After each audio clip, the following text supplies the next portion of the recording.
बिस्मिल्लाहिर्रहमानिर्रहीम। अस्सलाम वालेकुम students, welcome to online class.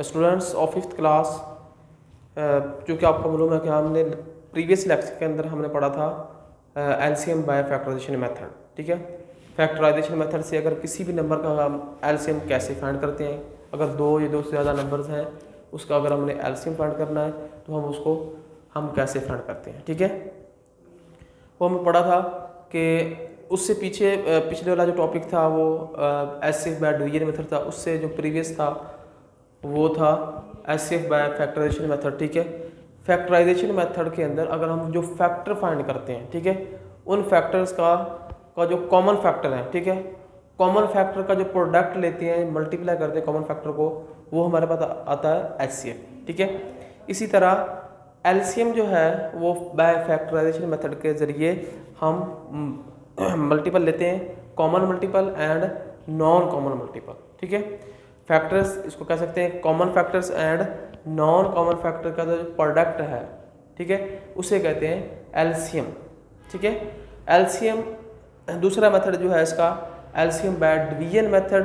तो आज हम इंशाल्लाह एलसीएम बाय डिवीजन मेथड सीखने जा रहे हैं। तो आप लोगों ने इसको वीडियो को अच्छे तरीके से सुनना है और अच्छे तरीके से इसको सीखना है।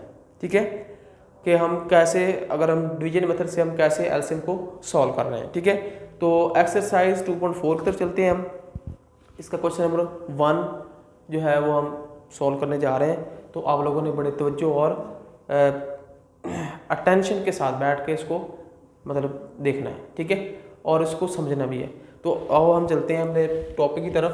तो हमारा जो आज का टॉपिक है find LCM by division method. ठीक है, किसी भी नंबर का अगर हम डिवीजन मेथड के जरिए एलसीएम फाइंड करने जा रहे हैं तो वो एलसीएम फाइंड करते हैं, उसे कहते हैं एक फैक्टराइज, मतलब फैक्टराइजेशन मेथड के जरिए हम कर रहे हैं यहाँ पे। ठीक है, तो जैसे हम फैक्टराइजेशन मेथड अगर इसको आता है तो उसको ये बहुत ही आसान है। ठीक है, डिवीजन मेथड एलसीएम फाइंड करना बहुत ही आसान है अगर फैक्टराइजेशन मेथड आता है तो। ठीक है, तो आइए हम करते हैं क्वेश्चन 20 10 20 30। ठीक है, 2 पे करें इसको, क्योंकि जिसके आखिर पे या तो कोई इवन नंबर आता है या ज़ीरो आता है।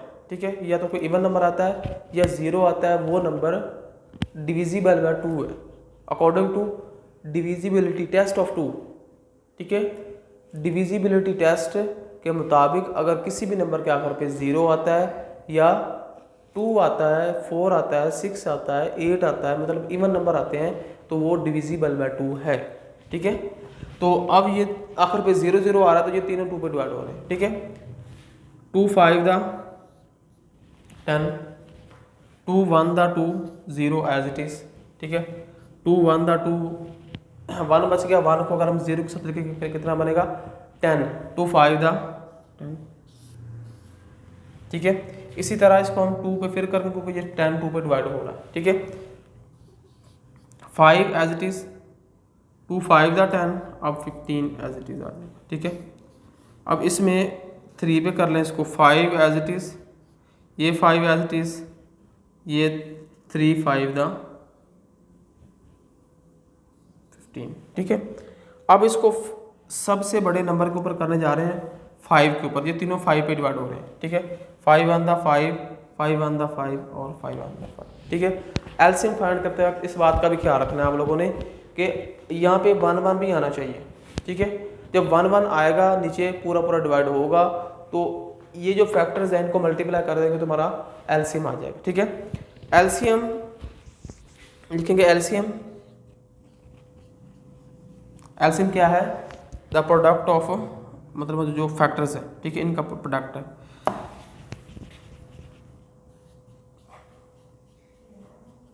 Two multiplied by 2 multiplied by 3 multiplied by 5, 2 2 दा 4, 4 3 दा 12, 12 5 दा 60, 60 हमारे पास क्या आ जाएगा एलसीएम। ठीक है, इस क्वेश्चन का जो एलसीएम कितना आता है 60। तो इसी तरह आप लोगों ने क्वेश्चन ऐसे ही सॉल्व करने क्वेश्चन जैसे मैंने अभी करवाया। तो नेक्स्ट क्वेश्चन की तरफ चलते हैं हम 25 30 एंड क्वेश्चन नंबर 2 है 25, 30 एंड 50। ठीक है, यहाँ पे सोल्यूशन है। ठीक है, तो अब हम लिखेंगे इसको ऐसे 25, 30 और 50। ठीक है, अब ये देखें ये किस पे डिवाइड होगा। ठीक है, फर्स्ट ऑफ ऑल तो ये 2 पे डिवाइड होता है।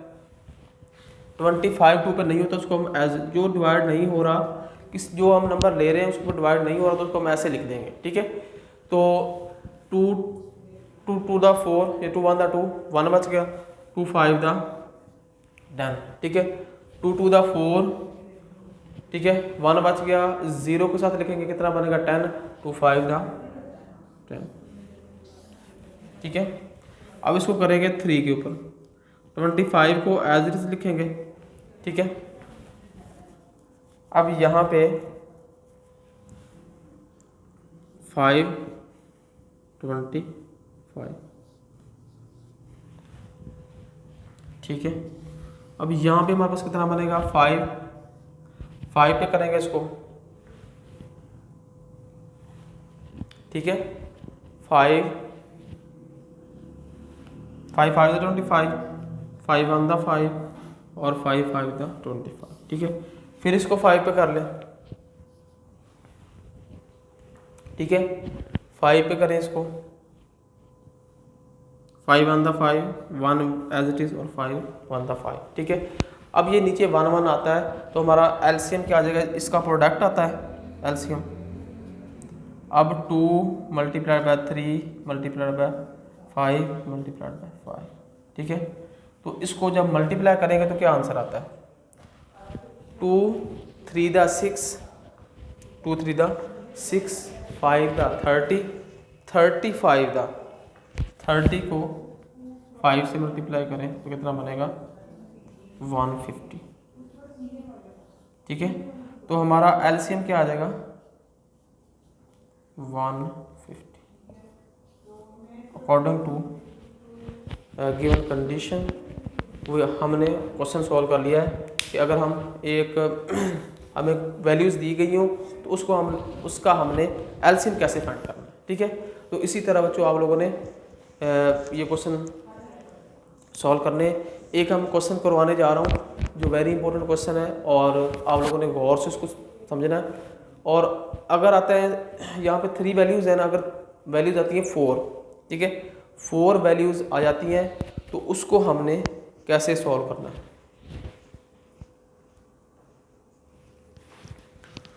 क्वेश्चन नंबर 3 की तरफ चलते हैं हम।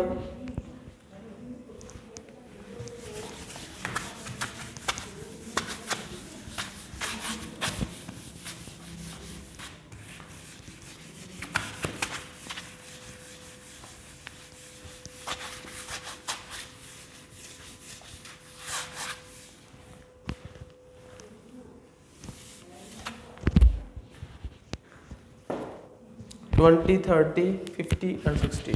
क्वेश्चन नंबर 3 है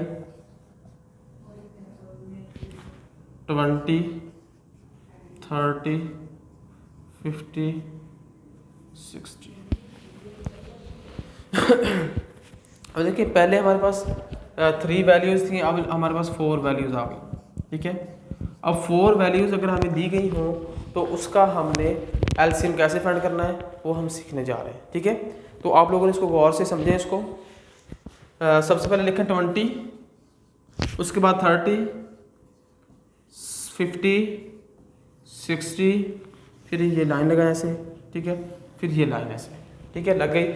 उसके बाद हमने देखना ये किस पे डिवाइड हो रहे हैं, 3, मतलब ये तीनों चारों जो नंबर है किस पे डिवाइड हो रहे हैं।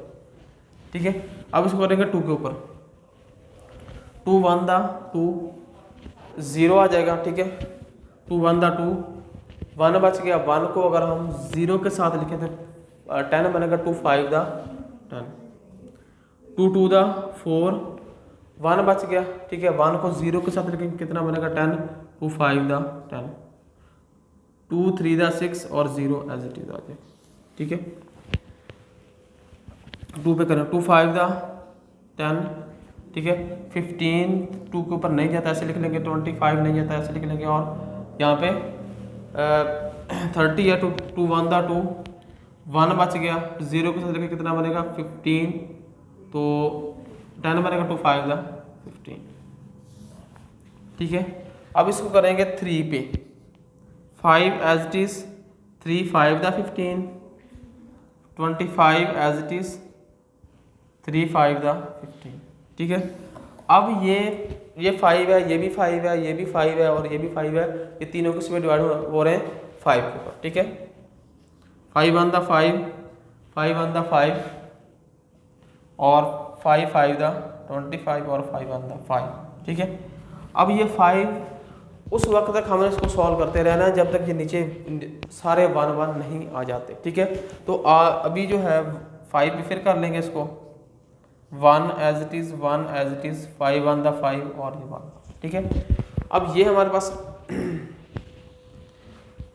अगर हमारे पास वैल्यूज़ 3 से ज़्यादा है, ठीक है, तो उनको आप हमने कैसे सॉल्व करना है वो हमने क्वेश्चन ये किया है। अब इसका लेंगे प्रोडक्ट। ठीक है, अब इसी का हम लिखेंगे एलसीएम, ऊपर लिख लेना चाहिए जहाँ पे आपको जगह मिलती है, तो 2 मल्टीप्लाइड बाय 2, ठीक है, multiplied by 3 multiplied by 5 multiplied by 5। ठीक है, 2 मल्टीप्लाइड बाय 2। ठीक है, इस तरह हम इसको कर देंगे मल्टीप्लाई।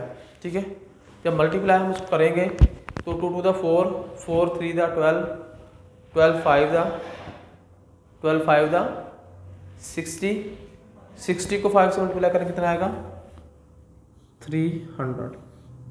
ठीक है, तो हमारा जो LCM है वो आ जाएगा 300। ठीक है, इसी तरह के क्वेश्चन जो है वो जो कुछ रहते हैं वो आप लोगों ने करने, तो नेक्स्ट लेक्चर में भी हम कुछ क्वेश्चन इसके सॉल्व करेंगे बाय डिवीजन मेथड के जरिए। ठीक है, LCM हमने कैसे फाइंड करना है, तो अब एक और लेक्चर इसके ऊपर होना, फिर हमारा अल्हम्दुलिल्लाह जो कि यूनिट नंबर 5 ये जो 2 है वो कंप्लीट हो जाएगा। हम अगला यूनिट नंबर अगला स्टार्ट करने जाएंगे। ठीक है, तो इसी तरह आप लोगों ने इसको अच्छे तरीके से करना है। ओके, अल्लाह हाफिज़।